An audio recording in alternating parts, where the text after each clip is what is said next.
Hey guys, BigGunner81 here. Well, on most of my videos you hear me give a lot of praise, and a lot of times I say I like this product or that product and this is great and you should buy one and so forth.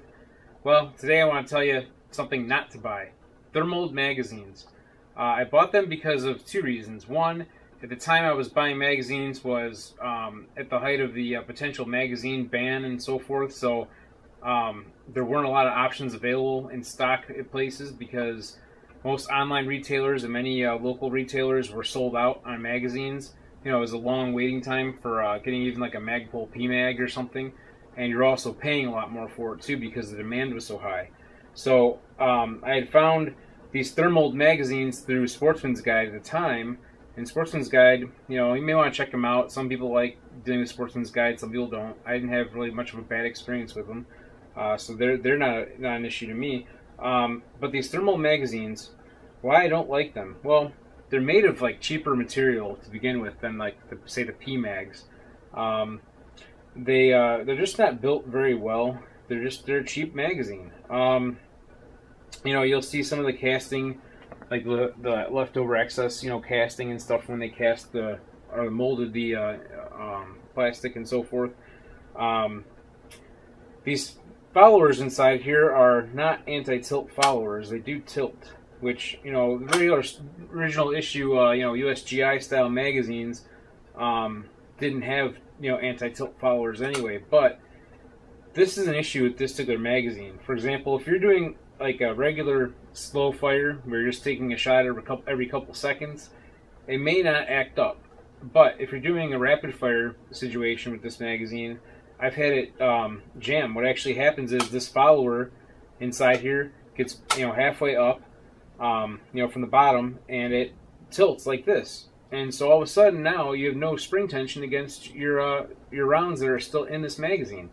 And then, you know, your firearm jams, and then you're pulling out the magazine. When you pull it out, you'll hear the rounds rattling around inside the magazine, and you say, hey, what the heck just happened?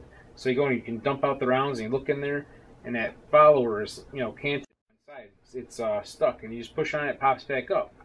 So, you know, I'm not real happy, and that's with these magazines at all.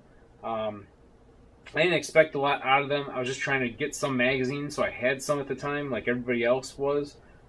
So I do kind of regret buying the Thermolds. The 20-rounders haven't been too bad. They seem to work a little bit better because, you know, again, the 30-round magazines, they kind of curve. So that follower has more of a chance to get stuck, you know, than say the 20-round where it's straight.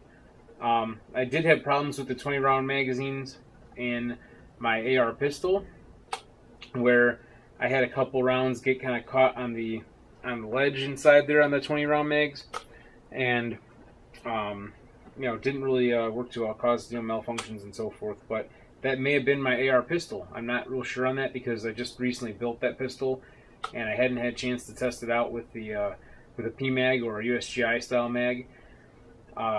But overall, they're cheap quality, you know. So I don't really recommend them, especially the 30-rounders. Maybe you'd be all right with the 20-rounders. I have to try a little more testing on them to see. And there may be some things you can do to improve the reliability of them. You know, for example, like on the 20-rounder, maybe just like trimming or sanding on the edge of the front of this of the housing of the magazine, or the body of the magazine. I've seen one guy try to modify, or had modified, a Magpul follower to put inside these.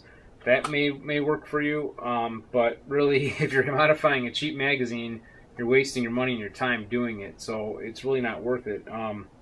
Especially now with like the Generation 2 PMags dropping in price, with the Generation 3 being out, it's not worth it. And right now, you know, and always, if there's like some type of potential magazine ban, it's going to drive the prices up again. But I've seen some regular USGI style metal magazines for close to $6, $7, $8 roughly. More like $7 or $8 roughly, actually. You know, so they're out there. And the PMags, I've seen them even for about $9, you know, as well, the regular Generation 2. So don't waste your money on the Thermolds if you're looking at them.